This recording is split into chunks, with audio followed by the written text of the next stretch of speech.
Berikutnya kita dengarkan pandangan yang akan disampaikan oleh Majelis Ulama Nanggro Aceh Muna, dan ini akan disampaikan oleh Tunku Ali Basyah. Kepada guru kita persilahkan dengan segala hormat. Assalamualaikum warahmatullahi wabarakatuh.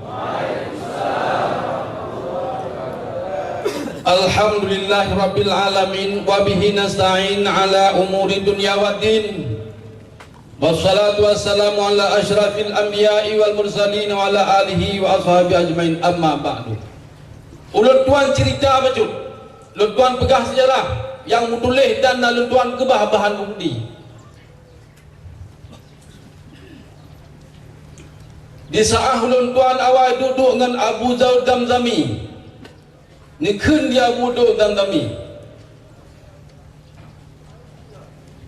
Ton 13 si guru itu 50 lahir dan kuali na tungkat bak Masjid Rahman. Ton 13 guru itu 50 lahir dan kuali na tungkat bak Masjid Rahman. Ton 13 guru itu 56 mana mohole ka. Nyo dasar yang cukup terpanggil atelun ko. Munyo menan kamu, gedanya anak-anak daripada ulama. Tak minta pertanyaan kata, tak pegat pertanyaan kata.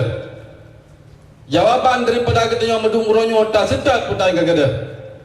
Yang hana sangkut dengan Ahlus Sunnah wal Jamaah, nyo dengan kehormat talakai mah berita. Maka nyo ke sebab kejadian pada uronyo sehingga lagi kita nyo tak berbuat nak menghadap. Karena hana dihargai pemerintah, hana dihargai ulama dan macam-macam tak dihargai, maka oleh karenanya terjadilah uronyo kita nyo sangat menghadap dan tak ikut sebagai cara-cara penduduk kita nyo. Hana ditanya bermacam-macam. Yang nalik nyo tak doa pada uronyo untuk tak bekong peta yang kami bekong oleh ulama dan oleh umat. Yang itu kalau kita kan bisa termanyan serahkan nyo kepada ulama Aceh. Amin ya rabbal alamin. Pada penyegala luntuan begah luntuan kemah luntuan negeri. Assalamualaikum warahmatullahi wabarakatuh.